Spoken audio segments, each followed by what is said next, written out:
Do you wanna know? Well, I've been thinking about you, and I think I have to listen because the sun is up, it's a beautiful day.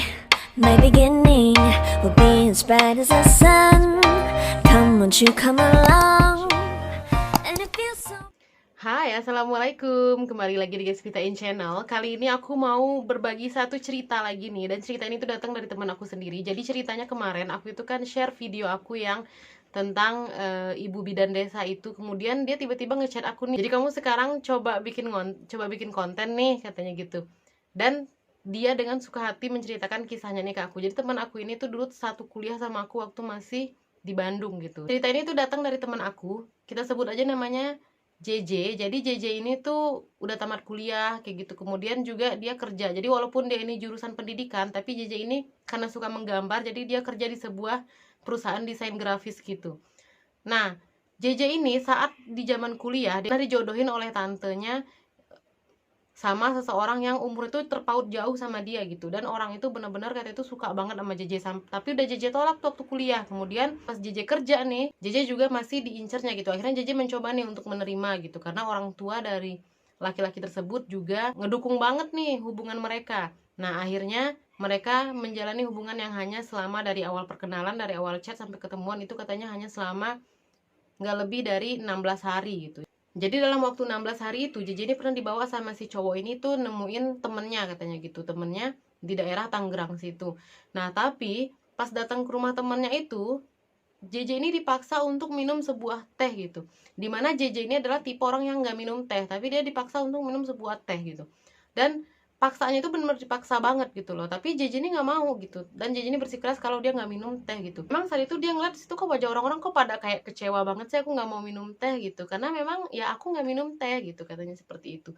Akhirnya ya udah tuh, singkat cerita mereka balik tuh dari rumah itu. Memang saat pulang dari rumah itu JJ itu ngelihat kalau si laki-laki ini tuh kayak ngasih duit atau amplop gitu di tangan si temennya itu. Nah, temen si laki-laki itu udah perawakan, itu udah tua, mungkin udah umur 50-an. Dan memang si temennya itu, si laki-laki itu manggil temennya itu Mbah. Oke, kemudian intinya hubungan itu tidak berlanjut dan memang hanya selama 16 hari itu gitu. Setelah JJ putus nih dari laki-laki itu, dia itu ngerasa kok mimpi-mimpi buruk ya. Kemudian mimpi buruknya itu katanya ngeri banget. Dia tuh mimpi bahwa ada kayak lingkaran api gitu, kemudian di dalamnya itu ada kayak makhluk berwujud kayak lendir-lendir gitu, tapi berwujud manusia dan lagi bawa kayak anjing warna hitam gitu.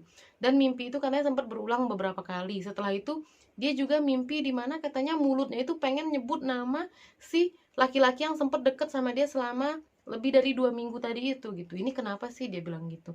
Nah, tapi semenjak kejadian itu JJ itu nggak pernah dideketin sama cowok manapun sampai 4 tahun 5 tahun setelah kejadian itu dia masih belum pernah dideketin sama cowok manapun gitu. Sekalipun dia deket sama cowok, itu pasti nggak jadi gitu.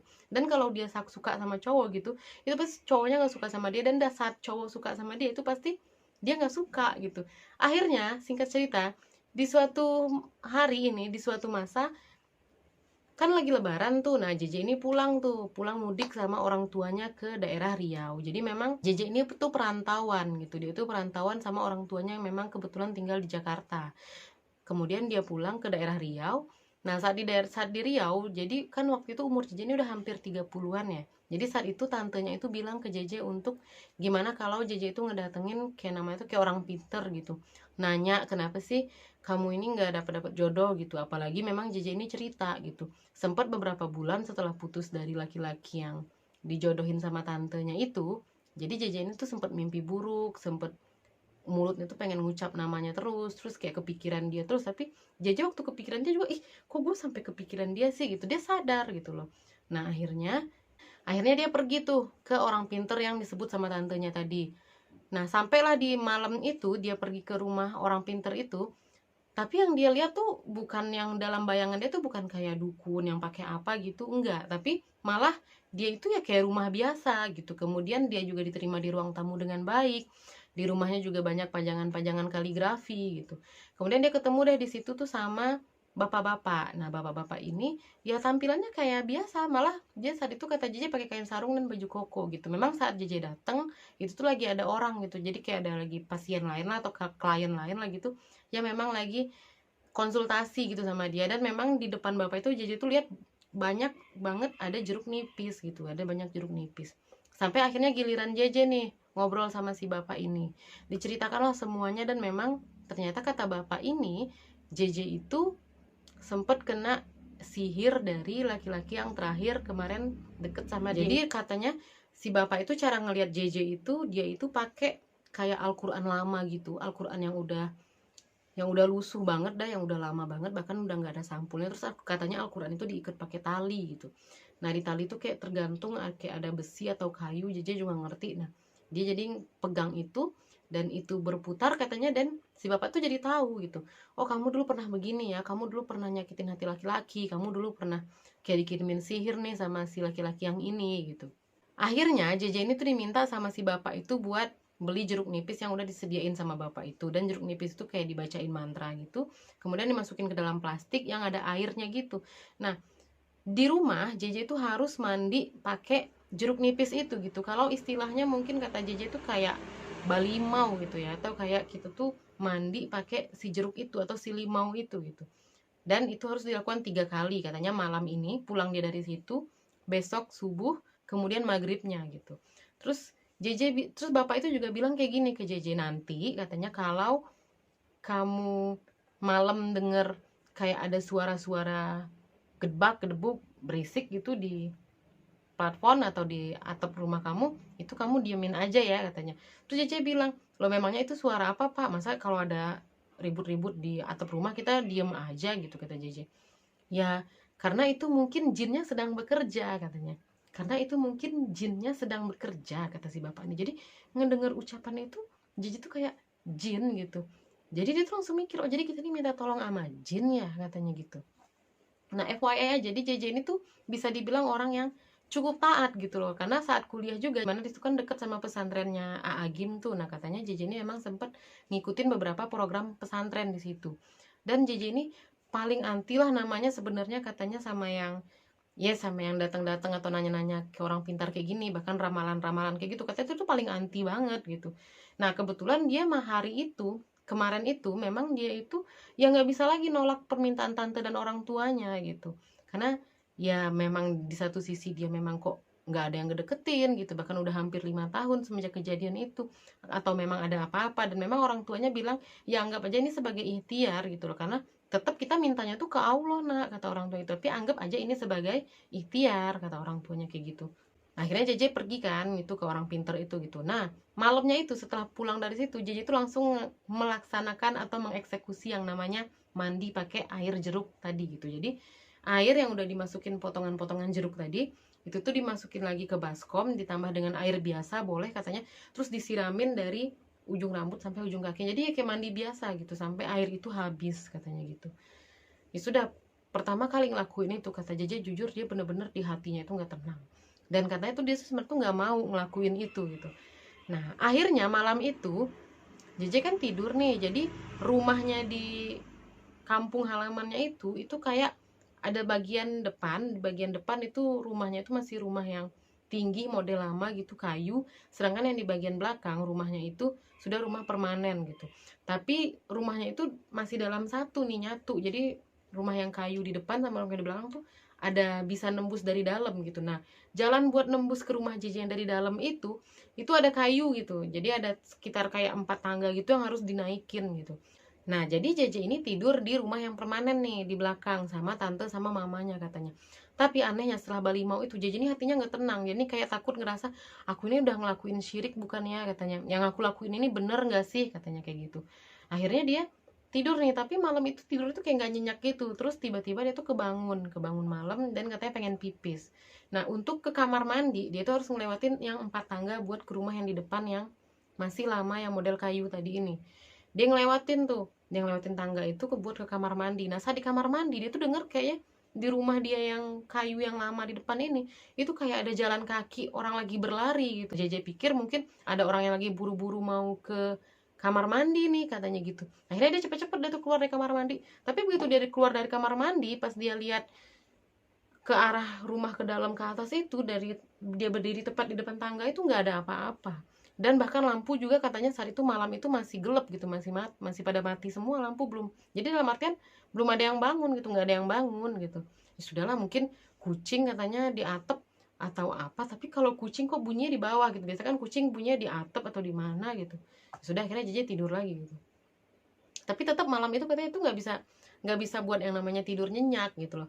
Dan akhirnya dia mencoba main handphone dulu, tapi kan cahaya HP katanya tuh kan kayak yang di baliknya tuh kayak, jadi kayak kita kan kayak backlight gitu kan, karena ngelihat cahaya HP itu udah ke muka kita kan.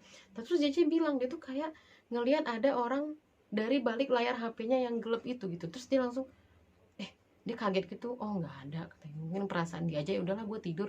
Tapi selama dia tidur itu dia ngeliat tuh mama sama tantenya tuh udah tidur nyenyak banget gitu, sedangkan dia tuh selalu ngerasa kayak ada yang ngintai, kayak ada yang ngeliat gitu. Nah akhirnya karena nggak bisa tidur nih sampai jam 3 pagi, JJ tuh berniat untuk ngelakuin sholat tahajud lah, udahlah gue mending sholat tahajud katanya gitu. Terus dia ke kamar mandi nih buat ngambil wudhu. Saat keluar kamar, jadi kan ini tangga nih, 4 tangga kayu yang buat ke rumah yang lama. JJ lihat di samping tangga itu ada orang besar lagi ngubungin dia. Jadi dia tuh nggak ngeliatin wajahnya ke JJ. Gue merinding. Jadi dia tuh katanya ngeliat ke arah sana. Jadi JJ tuh ngeliat punggungnya doang.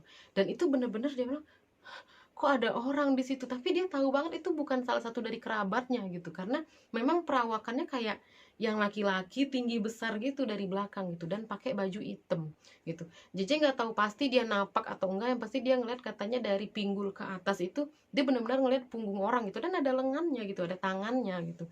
Dan dari situ JJ langsung loncat lagi ke kasurnya, selimutan, sampai dia nggak tidur sampai nunggu pagi, sampai tante sama mamanya itu bangun gitu. Nah di situ menjelang pagi JJ tuh berpikir gitu,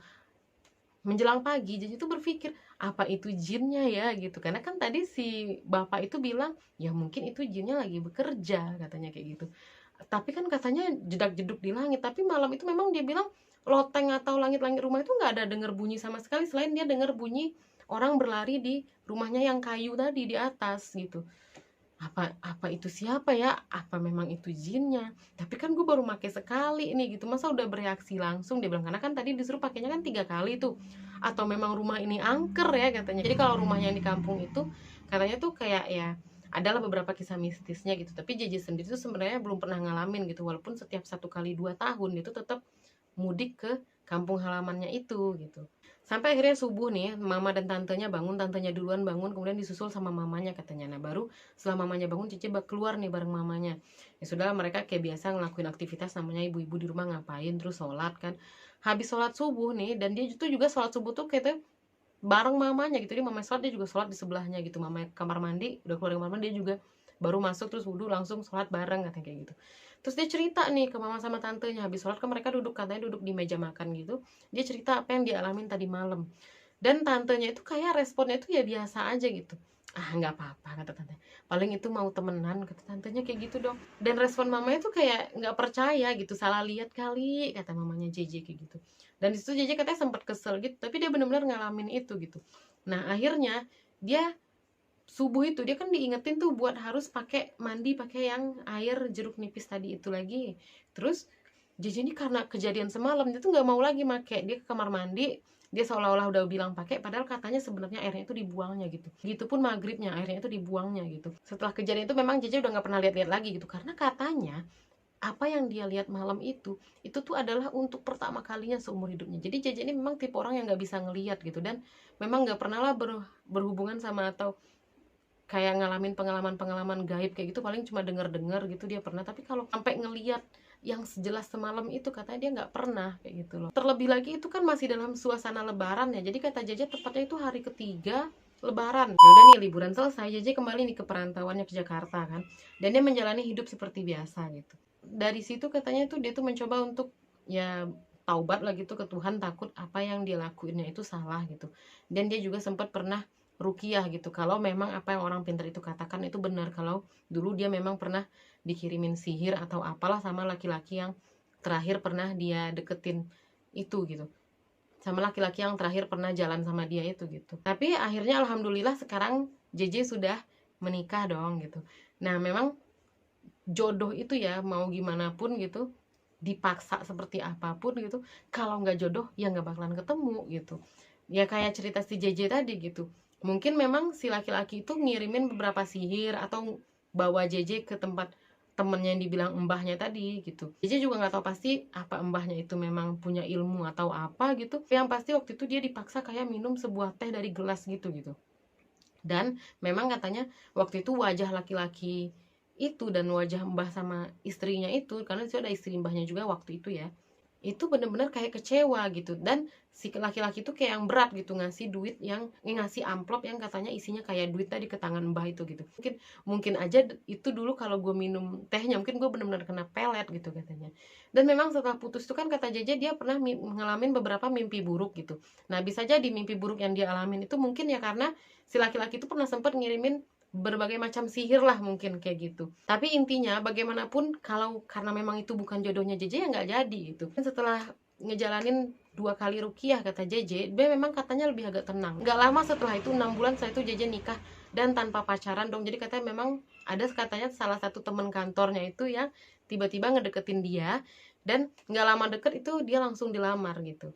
Jadi kalau udah jodoh mah udah jalannya tuh digampangin aja. Tapi kalau nggak jodoh itu mau kita berusaha gimana pun, menjaga seperti apapun, ya nggak bakalan jadi gitu. Mau pakai bantuan jin manusia atau siapapun, ya kalau Tuhan tidak berkata jadi, tidak berkata kun, ya nggak bakalan jadi gitu. Semoga cerita ini bermanfaat. Siapapun di sini yang masih menanti jodoh atau mungkin ada masalah lain, pokoknya jangan deh pernah minta bantuan kepada selain bantuan Allah gitu. Yang pasti janganlah ngelakuin hal-hal yang kayaknya udah ya minta bantu ke orang lain gitu. Dan memang kata JJ saat itu dia cerita kalau itu berharap jodoh itu benar-benar cuma sama Allah gitu. Nah semoga cerita ini bermanfaat. Assalamualaikum warahmatullahi wabarakatuh.